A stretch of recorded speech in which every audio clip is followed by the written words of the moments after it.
Jacob, auquel l'Éternel avait dit, Israël sera ton nom. Verset 32. Et il bâtit avec ses pierres un autel au nom de l'Éternel. Au nom de l'Éternel. Juste une parenthèse, quand je viens, je prends un exemple. Mon frère qui est en train de filmer m'envoie quelque part. Il dit, tu diras que c'est moi qui t'ai envoyé. Si je viens, je dis au nom de la personne qui m'a envoyé. Quelle est la question qu'on va me poser? Comment il... Parce que si je viens, je dis, je viens au nom de la personne qui m'a envoyé. La question qui reviendra, ce sera comment il s'appelle. Or, quand on dit au nom de l'Éternel, c'est parce que dans ce temps-là, les choses étaient encore voilées. Le nom de l'Éternel, c'est le nom de Jésus. La Bible dit, il n'y a aucun autre nom qui nous ait été donné sur la terre, si ce n'est le nom de Jésus. Voilà le fondement. Il dit, il a bâti ses pierres, avec ses pierres, il a bâti un autel au nom de l'Éternel. Le fondement. Et ce n'est qu'alors que Élie savait que maintenant, vu que j'ai rebâti les choses et j'ai bâti au nom de l'Éternel, je peux maintenant invoquer le feu. Alléluia. Et il était certain que, en invoquant le feu allait descendre. Alléluia. Mais nous voulons invoquer le feu. Nous ne sommes même pas certains d'avoir rebâti l'autel au nom de l'Éternel. Parce que bâtir l'autel au nom de l'Éternel, c'est poser le véritable fondement, à savoir la personne de Jésus-Christ. Alléluia. La foi de tout un chacun est bâtie sur quelque chose. Ta foi est bâtie sur quoi? Sur la recherche du mariage? Sur le fait que tu vas obtenir ton mariage, tes papiers, tes ceci, tes cela. Ce n'est pas une mauvaise chose. Mais le fait de venir te rassembler, tu dois venir te rassembler non pas dans l'optique d'obtenir ceci ou cela matériellement. Ça, ce sont le surplus que le Seigneur nous donne. Quand tu quittes chez toi, frère, sœur, viens dans l'idée que tu viens pour apprendre à connaître le Seigneur Jésus. Que ce soit ta motivation première. Que ta motivation première de venir à l'église ne soit pas parce que je vais obtenir le mariage, je vais obtenir la guérison. Ce n'est pas mauvais. Je ne suis pas contre cela. Mais que ta motivation première, quand tu quittes chez toi, que ce soit pour venir connaître le Seigneur Jésus. C'est cela le véritable fondement. Et le reste ne sera que le surplus que le Seigneur, selon sa souveraineté, daignera accorder à X ou à Y. Alléluia. C'est important. Il faudrait que nous puissions recadrer les choses. C'est important. Le fondement. Nous devons rechercher d'abord le royaume des cieux. Connaître la personne de Jésus-Christ. La Bible dit, la vie éternelle, c'est qu'ils te connaissent toi et celui que tu as envoyé. Alléluia. On dit, la vie éternelle, c'est connaître. La vie éternelle est liée à la connaissance de la personne de Jésus. Alléluia. C'est capital, bien-aimé. Et c'est cela le fondement. Connaître la personne de Jésus. Et ça passe par la recherche sincère. Dieu dit, je suis un Dieu qui se cache, mais je me laisse trouver par celui qui me cherche d'un cœur sincère. Alléluia. Nous devons chercher Dieu. Or, quand on dit chercher, il y a un effort à fournir. Il y a la part de l'homme. Il faut chercher. Et il dit, je me laisse trouver par celui qui me cherche. Alléluia. Le fondement de l'église. Sur quoi est bâtie ta foi? Le fondement de l'église. La révélation de la personne de Jésus-Christ. Alléluia. Le fondement de l'église. Voilà pourquoi Élie a rétabli l'autel. Parce que la réalité que nous sommes en train de vivre actuellement, c'est exactement cette réalité. C'est que Israël était ballotté. Voilà pourquoi Élie a dit, jusqu'à quand vous allez clocher? Allez tantôt ici, tantôt là-bas. il y avait une instabilité en ce temps-là, une instabilité spirituelle du peuple. Et c'est la même instabilité que nous sommes en train de vivre actuellement. C'est pour ça que la Bible dit, la Bible appelle ça flottant à tout vent de doctrine. Vous voyez, quand le vent, ça t'emporte dans tous les sens. Tu n'as pas de fondement, tu n'as pas d'assises. Mais celui qui a des assises, il est stable. Alléluia.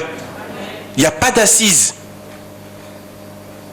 L'église, actuellement, il n'y a pas d'assises. Voilà pourquoi c'est la pagaille dans les églises. Parce que les chrétiens ne sont pas fondés dans la connaissance de la personne de Jésus-Christ. Les chrétiens sont ailleurs. Leur intention, leurs attentes sont ailleurs que sur la recherche de la connaissance de la personne de Jésus-Christ. Voilà pourquoi, comme les attentes sont ailleurs, pour peu qu'on te dise, viens ici, voilà tes attentes vont trouver solution, on part là-bas. Or, ce n'est pas ça ce que Dieu veut. Il faut que nous soyons fondés. Il faut que nous soyons fondés. Alléluia. Donc nous allons, par la grâce de Dieu, continuer. Nous allons parler de la vision. Donc, le deuxième point dans le point fondement et vision, c'est la vision. La vision. La vision, vous entendez le mot vision, c'est l'action de voir. La vision. C'est l'action de voir. La vision. Nous allons lire dans Matthieu 28, 19. Matthieu 28, 19. La vision, action de voir. Matthieu 28, 19. Allez, faites de toutes les nations des disciples, les baptisant au nom du Père, du Fils et du Saint-Esprit. Alléluia. Quand le Seigneur Jésus-Christ est en train de parler ainsi, il avait déjà en vue ce que les nations allaient devenir. Alléluia. Comme j'avais dit le dimanche, quand le Seigneur parle, ou quand Dieu nous parle, pour nous, c'est peut-être le futur. Parce que nous sommes dans le temps, mais Dieu est hors temps. Alléluia. Nous sommes dans le temps. C'est nous qui avons défini le temps. Les calendriers, la lune, les étoiles, le soleil. Mais Dieu, il est en dehors du temps. Alléluia. Parce qu'il est éternel. Alléluia. Il est éternel. Alors, quand Dieu parle, de la même manière qu'il avait dit Gédéon, il appelait vaillant héros. Mais Gédéon n'était pas, selon nous, n'était pas encore héros. Mais pour Dieu, en parlant, Dieu le voyait déjà héros. Alléluia. De la même manière, quand il dit « Allez, faites de toutes les nations des disciples », il est déjà en train de voir ce qui allait arriver. Alléluia. Et voilà la vision. C'est que les nations deviennent des disciples. Voilà la vision du Seigneur Jésus-Christ pour l'Église. C'est que les nations deviennent disciples. Nous allons encore voir quelque chose. Nous pouvons lire dans Luc 14, 28 à 30. Luc 14, 28 à 30. Luc 14, 28 à 30. Luc 14, 28 à 30. Car lequel de vous, s'il veut bâtir une tour, ne s'assied d'abord pour calculer la dépense et voir s'il a de quoi la terminer? De peur qu'après avoir posé les fondements, il ne puisse l'achever et que tous ceux qui le verront ne se mettent à le railler. En disant, cet homme a commencé à bâtir et il n'a pas pu achever. Est-ce que vous comprenez? On revient sur le verset 28. Car lequel de vous, s'il veut bâtir une tour, ne s'assied d'abord pour calculer la dépense et voir s'il a de quoi la terminer? Comprenez une chose. Avant d'entreprendre quoi que ce soit, humainement, qu'est-ce qu'on fait?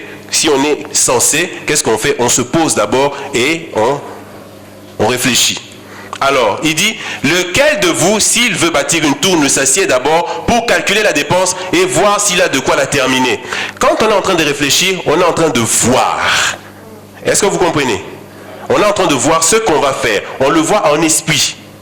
Je vais faire ça, je vais construire une maison avec 3, 4, 5 étages, 5 chambres. On est en train de voir. Et pour l'Église, c'est le Seigneur qui dit « je bâtirai ». Donc, quand il dit « je bâtirai », saisissez-moi très bien, c'est qu'il avait déjà eu le temps de... Est-ce que vous me comprenez? De la même manière, ce qu'il est en train de dire ici, il a dit « celui qui veut bâtir s'assied et essaye de voir est-ce que je peux arriver par rapport à ce que je veux faire, est-ce que je vais y arriver ?» Il faut d'abord voir ce qu'on veut faire et voir si on a les moyens de l'accomplir. Alléluia. De la même manière, quand il a dit « je bâtirai », c'est lui qui s'est assis, qui a vu l'église et qui a regardé s'il avait les moyens d'accomplir cela. Alléluia. Ce n'est pas toi, ce n'est pas moi, ce n'est personne d'autre, si ce n'est lui-même qui s'est assis, qui a visualisé l'église en esprit et qui a dit « c'est bon, je vais y arriver ». C'est pour cela qu'il a dit « je bâtirai ». Alléluia. Pourquoi j'insiste sur cela? Parce qu'au jour d'aujourd'hui, nous entendons « c'est moi qui porte la vision ». C'est une hérésie. Personne ne peut porter la vision de l'Église. Est-ce que vous me saisissez?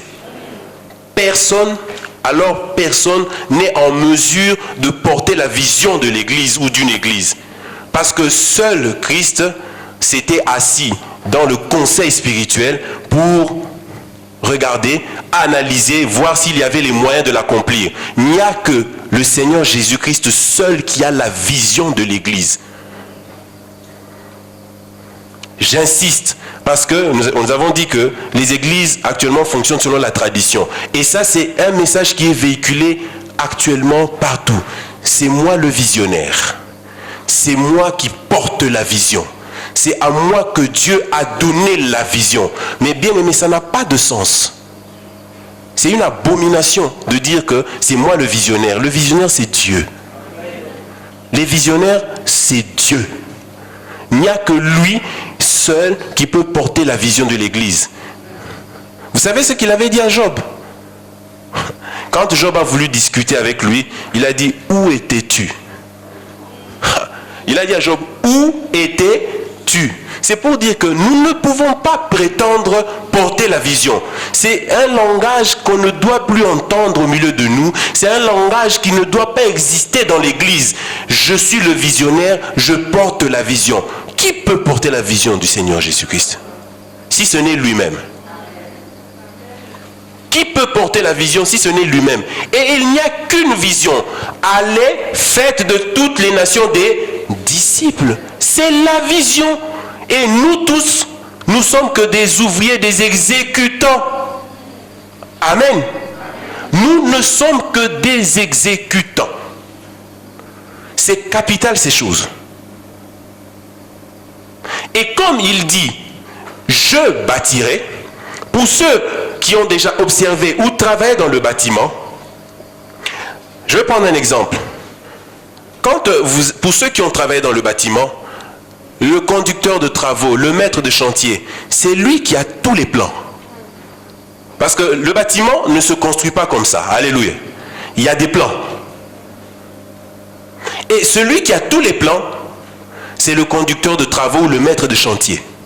C'est lui qui sait que, quand on a déjà tracé là où va être l'édifice, c'est lui qui sait que là-bas, il y aura telle chose. Là-bas, il y aura telle chose. Alléluia. Parce qu'il a tous les plans. Alléluia. Alors, nous ne sommes que des ouvriers. C'est ainsi que le maître de chantier, et regardez d'ailleurs, pour ceux qui ont travaillé dans le chantier, ou quand vous passez, le chantier, en règle générale, quand il vient de commencer, il est en contrebas. Alléluia. Et le bureau du maître de chantier est toujours en hauteur. Alléluia. C'est pour qu'il ait la vision de voir. qu'est-ce qui se fait là-bas, qu'est-ce qui se fait là-bas, qu'est-ce qui se fait là-bas. Et c'est lui qui a tous les plans. Et toi, maçon, si on te dit, écoute, va là-bas, va élever un mur. Ce n'est pas parce qu'on t'a dit va élever un mur que tu peux prétendre avoir la vision. Tu n'es qu'un ouvrier, un exécutant à qui on a juste dit va là-bas, fais ça. Mais ce n'est pas pour cela que tu peux dire que tu as la vision. Celui qui a la vision, c'est le maître de chantier, c'est le conducteur de travaux ou l'architecte. C'est lui qui a tous les plans. Toi, il t'a donné juste une mission en te disant, va là-bas, élève-moi un mur, point trait. Et d'ailleurs, en élevant le mur, tu ne sais même pas quelle sera la suite de l'édifice. Tu ne fais qu'accomplir ce que le maître de chantier ou le conducteur de travaux t'a demandé de faire. Alléluia. Or, au jour d'aujourd'hui, il y a des ouvriers dans le champ à qui on a dit, va à tel endroit, fais ceci. Et parce qu'on leur a dit ça, ils commencent à prétendre porter la vision de l'Église. Tu n'es qu'un exécutant. Je ne suis qu'un exécutant. Fais ta part, arrête-toi là. Ne commence pas à prétendre porter la vision. Le maître de chantier, c'est celui qui a tous les plans. Alléluia. Et si vous entendez ce langage, partout où vous pouvez aller, comprenez que la personne est dans l'ignorance.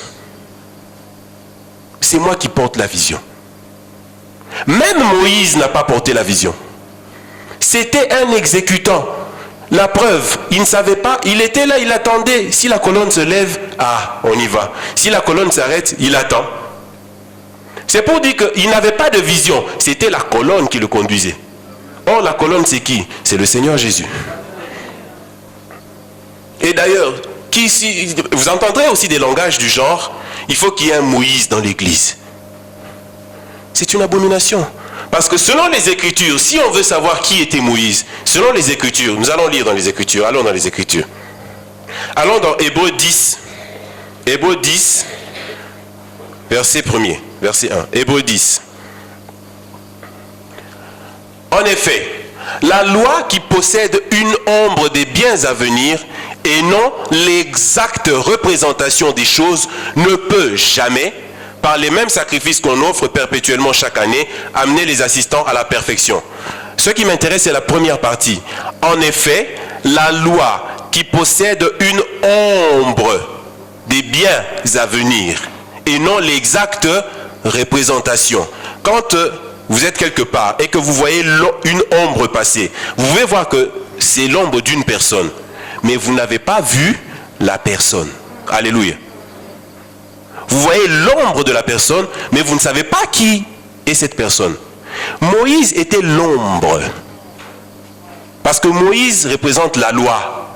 Moïse était l'ombre d'une personne qui devait venir, à savoir le Seigneur Jésus. Alléluia. Alors, dire qu'il faut qu'il y ait un Moïse en voulant substituer Moïse à une personne physique, c'est une abomination. S'il faut qu'il y ait des Moïse dans l'église, oui, notre Moïse c'est le Seigneur Jésus. Ce n'est pas un homme. Ça ne pourra jamais être un homme. Ceux qui disent ça, ce sont des assoiffés du pouvoir, qui veulent légitimer ou justifier leur soif de pouvoir et d'autorité. Vous entendrez cela? Il faut qu'il y ait un Moïse, il faut qu'il y ait un Aaron, il faut ceci, c'est moi qui porte la vision, c'est moi le visionnaire. Mais ça n'a pas de sens. Scripturairement parlant, ça n'a pas de sens et ça ne se justifie pas. Seul le maître de travaux, le conducteur des travaux, c'est lui qui a tous les plans. Nous ne sommes que des exécutants. Alléluia. Tous, nous ne sommes que des exécutants. Tous les serviteurs, tous les enfants de Dieu, nous ne sommes que des exécutants. Voilà pourquoi Paul dit, moi j'ai planté et Apollos a arrosé. Mais celui qui fait croître, c'est le Seigneur. Et c'est à lui que toute la gloire doit revenir. Alléluia. Il dit, celui qui plante n'est rien du tout. Parce que tu peux planter. Si on ne vient pas arroser, et toi aussi qui viens arroser, si on n'a pas planté, tu vas mettre l'eau. Alléluia. Alléluia. Nous devons être fondés, bien-aimés. Nous devons comprendre la parole de Dieu et sortir de la tradition, sortir des hérésies. Nous ne devons pas ajouter foi à tout esprit et accepter n'importe quoi. Nous devons être bâtis. Au jour d'aujourd'hui, Dieu peut t'appeler à aller à gauche ou à droite. Garde ces choses. Alléluia. Certainement, tu rencontreras des gens. Ah, c'est moi qui porte la vision. Comprends directement que cette personne est dans l'erreur. Parce que personne ne peut porter la vision. Et il n'y a qu'une vision. Allez, faites de toutes les nations des disciples. C'est tout. Et après, Dieu peut te dire, fais ceci ou fais cela. Ça, ce n'est que des missions qu'on te donne, mais ces missions-là entrent dans le cadre de la vision du Seigneur Jésus-Christ d'aller et de faire de toutes les nations les disciples. C'est lui qui a vu, c'est lui qui s'est assis, c'est lui qui a calculé, qui a vu s'il avait les moyens de bâtir. Quand il a vu qu'il avait les moyens de bâtir, il a dit, je bâtirai. Alléluia. Quand il a dit, c'est parce qu'il a vu qu'il avait la possibilité de bâtir. C'est alors qu'il a dit, je bâtirai. Il est en même temps le grutier. Quand vous passez, vous voyez les grues. Les longues grues là. Il est tout. Le conducteur de travaux, le maître de chantier, c'est lui. L'architecte, c'est lui. Le grutier, c'est lui. Nous allons lire un verset, vous allez voir que c'est lui le grutier. Vous allez le voir. Allons dans Actes 8, 37 à 40. Vous allez voir que c'est lui le grutier. La grue, sur le chantier, la grue sert à déplacer les choses. Alléluia. Sur le chantier, les choses lourdes que les hommes ne peuvent pas porter, c'est la grue qui est chargée de prendre et de déplacer. Alléluia. Allons dans Actes 8. On peut même reprendre à 38.